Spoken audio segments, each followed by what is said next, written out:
السلام علیکم۔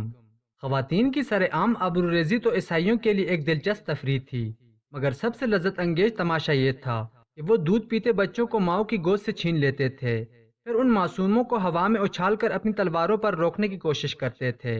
نتیجتاً صلیبیوں کی شمشیریں ان شیرخوار بچوں کے جسموں میں اتر جاتی تھیں اور وہ تڑپنے لگتے تھے۔ بالڈون کے وحشی سپاہی کچھ دیر تک تو یہ خون رنگ تماشا دیکھتے رہتے تھے، پھر بچوں کے ٹکڑے کر کے ان کی ماؤں کے سامنے ڈال دیتے تھے اور اس قدر قہقہے لگاتے تھے کہ بہت دیر تک گرد و نواح کی فضا اس شور سے گونجتی رہتی تھی۔ صلیبیوں کے اس بہیمانہ فعل پر فرانسیسی مورخ مچارڈ لکھتا ہے، عیسائیوں کی آنکھ پر تعصب نے پٹی باندھ رکھی تھی۔ انہوں نے صلیب کے جھنڈے تلے ایسے ہولناک جرائم کیے کہ انسانی فطرت اس کے تصور سے بھی لرز اٹھتی ہے۔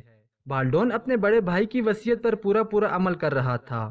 پھر جب وہ ایک فاتح کی حیثیت سے طرابلس میں داخل ہوا تو حسب روایت کسی مسلمان کو زندہ نہیں چھوڑا۔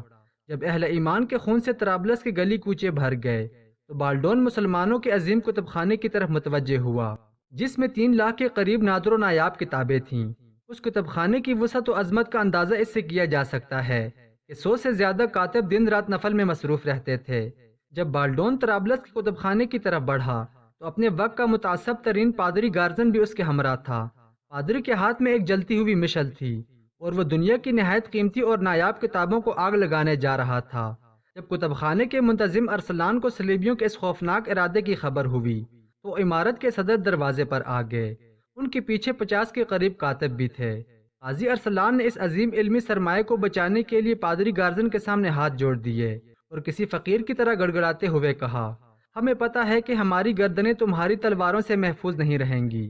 ہم تم سے اپنی جانوں کی سلامتی کا سوال نہیں کرتے کہ ایک دن ہمیں مر جانا ہے، مگر اس کتب خانے کے لیے تمہارے رحم کی بھیک مانگتے ہیں۔ یہ وہ سرمایہ ہے جو آنے والی نسلوں کے لیے صدیوں تک کام آئے گا، اور وہ نسلیں تمہاری بھی ہو سکتی ہیں۔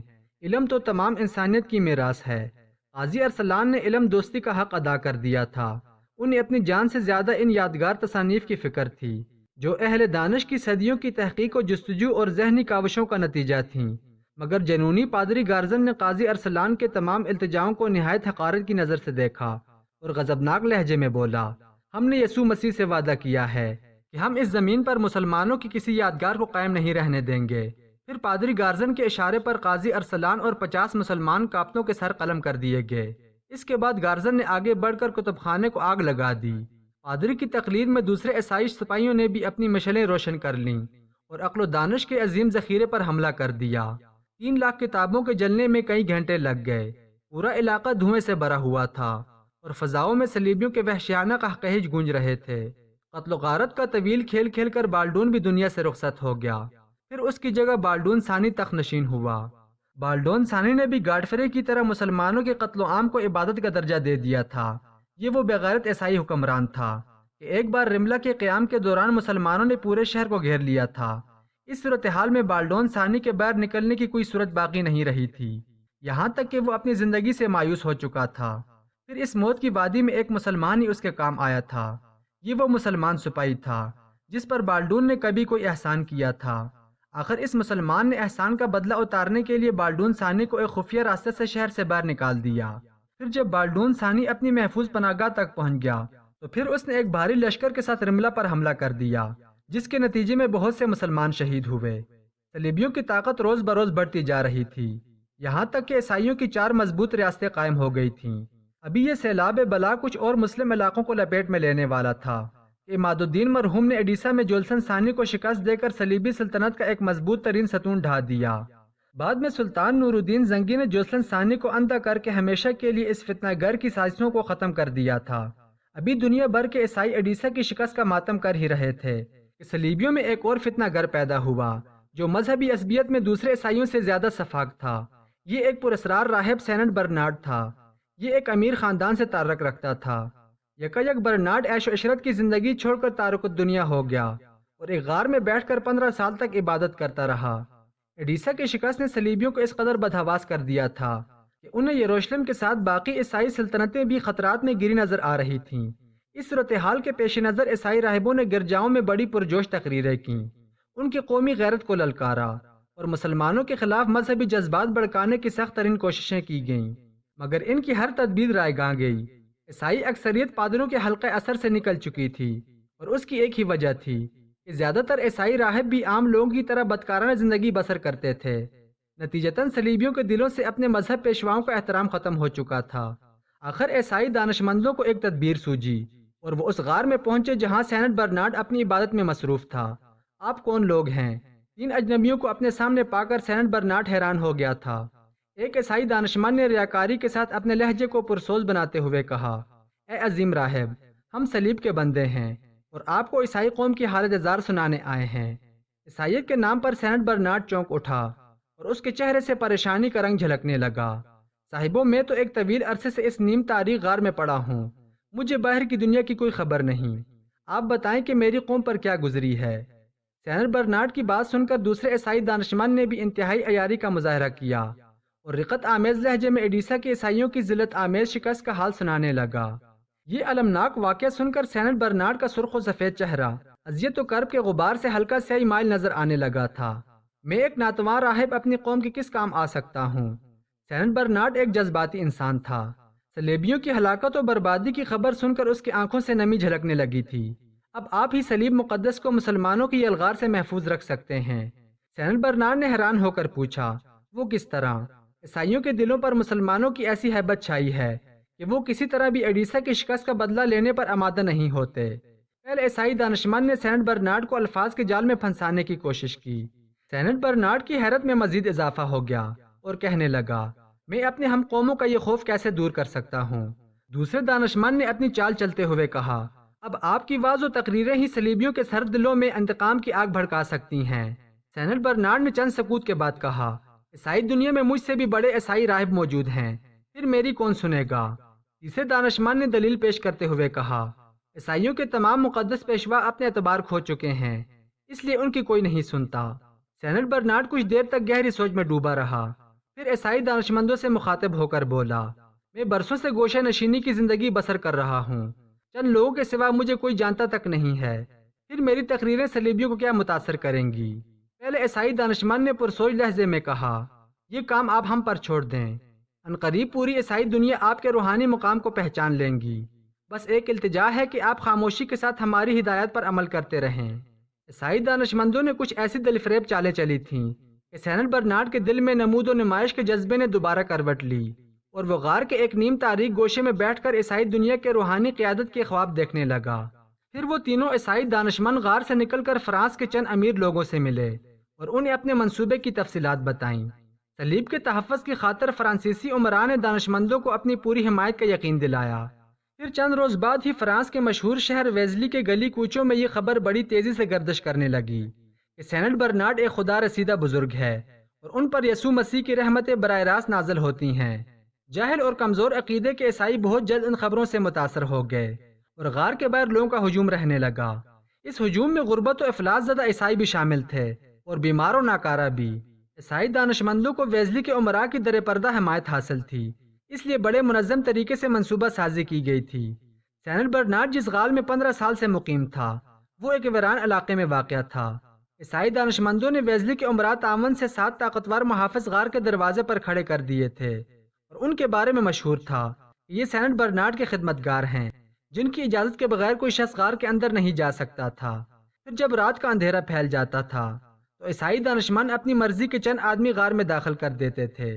دوسرے دن جب سورج کے اجالے میں ضرورت مندوں کی بھیڑ جمع ہو جاتی تھی تو اچانک ایک شخص چیختا ہوا غار سے برآمد ہوتا تھا اور کہتا تھا، سینٹ برنارڈ نے مجھے آنکھیں بخش دی ہیں، میں پیدائشی اندھا تھا۔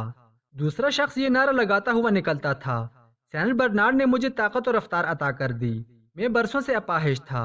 الغرض مختصر سے وقت میں یہ بات مشہور ہو گئی کہ سینٹ برنارڈ ایک باکرامت ولی ہے۔ ان کی روحانی طاقت سے اندھوں کی آنکھیں روشن ہو جاتی ہیں، بہرے سننے لگتے ہیں اور لولے لنگڑے دوڑنے لگتے ہیں۔ عیسائی دانشمندوں کا منصوبہ زبردست کامیابی سے ہمکنار ہو چکا تھا اور فرانس کے لوگوں نے سینٹ برنارڈ کی روحانی عظمت کو دل سے تسلیم کر لیا تھا۔ پھر سینٹ برنارڈ کی شہرت اس قدر عام ہوئی کہ ایک دن شہنشاہ فرانس لوئیس ہفتم بھی اس کے دیدار کو حاضر ہوا۔ عیسائی دانشمند اسی موقع کے انتظار میں تھے۔ انہوں نے ایڈیسا کی شکست کے حوالے سے ایک مذہبی اجتماع کا خصوصی انتظام کیا، جس میں ہزاروں صلیبیوں کے علاوہ ویزلی شہر کے تمام عمراء اور خود شہنشاہ فرانس لوئیس ہفتم بھی شریک ہوئے۔ جب طویل و عریض میدان شرکاء سے بھر گیا تو وہ تینوں دانشمند سینٹ برنارڈ کو لے کر مسند تک پہنچے۔ اس وقت سینٹ برنارڈ سیاہ عبا پہنے ہوئے تھا اور اس کے ہاتھ میں صلیب تھی۔ ویزلی کے امراء اور شہنشاہ فرانس سینٹ برنارڈ کے احترام میں کھڑے ہو گئے۔ سینٹ برنارڈ نے بڑے باوقار انداز میں اپنا دایاں ہاتھ فضا میں بلند کیا۔ اس کا رخ ویزلی کے امراء اور شہنشاہ فرانس لوئس ہفتم کی طرف تھا۔ پھر اس کے ہونٹوں کو جنبش ہوئی۔ سینٹ برنارڈ نے گرجدار آواز میں کہا، اہل صلیب پر خداوند خدا کی سلامتی ہو۔ پھر سینٹ برنارڈ عام مجمع کی طرف بڑھا اور ہزاروں صلیبیوں کو مخاطب کرتے ہوئے بولا، یسوع مسیح نے مجھے حکم دیا ہے کہ میں ان عیسائیوں کو خبردار کر دوں جو خواب غفلت کا شکار ہیں اور اپنے ریشمی بستروں پر پڑے گہری نیند سو رہے ہیں۔ یہ کہہ کر سینٹ برنارڈ چند لمحوں کے لیے خاموش ہو گیا۔ طویل عریض میدان پر قبرستان جیسا سناٹا چھایا ہوا تھا۔ پھر سینٹ برنارڈ نے اس سکوت کو توڑتے ہوئے کہا، اس وقت سب سے بڑی عبادت یہ ہے کہ ارض مشرق کے عیسائیوں کی مدد دل و جان سے کی جائے۔ اگر صلیب کے نام لیوا اس وقت اپنے گھروں سے نہ نکلے تو عنقریب یروشلم کو بھی گنوا بیٹھیں گے۔ پھر کیا باقی بچے گا؟ صرف مقدس باپ کا قہر اور مقدس بیٹے کی نفرت۔ تمہارے لیے کہیں کوئی جائے پناہ نہیں ہوگی، نہ اس دنیا میں نہ اس دنیا میں۔ سینٹ برنارڈ کی جذباتی تقریر نے عیسائیوں کو جھنجھوڑ کر رکھ دیا تھا۔ وہ چیخیں مار کر رونے لگے۔ ابھی سینٹ برنارڈ کی تقریر ختم نہیں ہوئی تھی کہ شہنشاہ فرانس نے اس کے ہاتھ سے صلیب لے لی اور پوری طاقت سے چیختے ہوئے کہا، میں صلیب کی قسم کھاتا ہوں کہ عماد الدین زنگی کے دونوں بیٹوں سیف الدین زنگی اور نور الدین زنگی سے ایڈیسا کی شکست کا شدید انتقام لوں گا۔ ادھر دوسری صلیبی جنگ کی تیاریاں پورے زور و شور کے ساتھ ہو رہی تھیں اور ادھر سلطان نور الدین زنگی کے دربار میں ایک ایسا تکلیف دہ واقعہ پیش آیا جس نے پورے شہر کو ہلا کے رکھ دیا۔ ایک دن سلطان کا دربار آراستہ تھا کہ 16-17 سال کی حسین و جمیل لڑکی دو محافظ سپاہیوں کے ساتھ زار و قطار روتی ہوئی داخل ہوئی اور تخت کے قریب پہنچ کر فریاد کرنے لگی، سلطان عادل مجھے انصاف چاہیے۔ لڑکی کے آنسوؤں اور دردناک لہجے نے سلطان نور الدین زنگی کو مضطرب کر دیا۔ اے قوم کی بیٹی، تیرے ساتھ کیا ظلم ہوا ہے بیان کر۔ سلطان عادل، میں ظالم کا نام لیتے ہوئے ڈرتی ہوں۔ اچانک لڑکی کے چہرے پر خوف کے سائے لرزنے لگے تھے۔ میرا مجرم آپ کے دربار کا ایک بااثر شخص ہے۔ مجھے اندیشہ ہے کہ کہیں یہ قربت اور رسائی آپ کے انصاف میں خلل نہ ڈال دے۔ لڑکی کی بے باکانہ گفتگو سن کر دربار میں بیٹھے ہوئے امراء بھی پریشان نظر آنے لگے تھے، کیونکہ آج تک کسی سوالی نے اس طرح سلطان کو مخاطب نہیں کیا تھا۔ درباریوں کا خیال تھا سلطان نور الدین زنگی برہم ہو جائیں گے، لیکن سلطان نے بے مثال ضبط و تحمل کا مظاہرہ کرتے ہوئے لڑکی سے کہا، میرے سردار امیر المومنین حضرت ابو بکر رضی اللہ تعالیٰ عنہ فرمایا کرتے تھے، تمہارا کمزور شخص میرے نزدیک قوی ہے جب تک کہ میں اسے اس کا حق نہ دلا دوں، اور تمہارا قوی آدمی میرے نزدیک کمزور ہے جب تک اس کے ذمہ جو حق ہے وہ اسے نہ لے لوں۔ میں بھی امیر المومنین کے اس قول مبارک پر امر پینا ہونے کی کوشش کرتا ہوں۔ اگر اللہ نے مجھے توفیق بخشی تو میں تمہیں تمہارا حق دلا کر رہوں گا، چاہے وہ دعویٰ میرے کسی قریب ترین عزیز کے خلاف ہی کیوں نہ ہو۔ جب لڑکی کو پوری طرح اطمینان ہو گیا تو وہ درباری امراء کی قطار کی طرف بڑھی۔ تھوڑی دیر کے لیے ہر امیر کو اپنے دل کی دھڑکنیں رکتی ہوئی محسوس ہونے لگیں۔ لڑکی چند قدم آگے بڑھ کر سلطان کے سپاہ سالار نجم الدین ایوب کے سامنے ٹھہر گئی۔ پورے دربار پر سناٹا چھا گیا اور نجم الدین ایوب کی حالت غیر ہونے لگی۔ اسے سکتہ ہو گیا تھا۔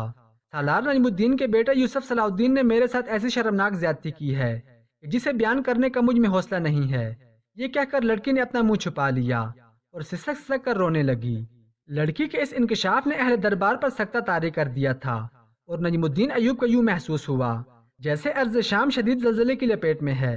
شہر کی تمام عمارتیں اور گھر اس زلزلے سے محفوظ ہیں، لیکن اس کا اپنا وجود ہزاروں من مٹی کے نیچے دفن ہو چکا ہے۔ یہی حال اسد الدین شیرکو کا تھا، جس کی آنکھوں کے سامنے چند لمحوں کے لیے گہری تاریکی چھا گئی تھی۔ دونوں بھائی وحشت زدہ انداز میں اس حسین و جمیل لڑکی کی طرف دیکھ رہے تھے جو صلاح الدین ایوبی کے بے راروی پر سلطان نور الدین زنگی سے سر دربار انصاف مانگنے آئی تھی۔ نجم الدین ایوب نے پہلے سلطان اور پھر امرائے دربار کی جانب دیکھا۔ جان باز سپاہ سالار کو یوں محسوس ہوا کہ ہر آنکھ میں اس کے لیے لعنت و ملامت کا گہرا رنگ جھلک رہا ہے۔ ابھی نجم الدین ایوب ذہنی اور قلبی اذیت میں مبتلا تھا کہ سلطان نور الدین زنگی کی پرجلال آواز دربار میں گونجی، نجم الدین، تم نے سن لی اس غمزدہ لڑکی کی فریاد۔ نجم الدین اپنی نشست پر کھڑا ہوا اور کہا، ایک ایک حرف سن لیا سلطان عادل۔ شدت غم سے نجم الدین ایوب کی آواز لرز رہی تھی۔ سلطان نور الدین زنگی نے غیظ و جلال لہجے میں کہا، صلاح الدین ایوبی کہاں ہے؟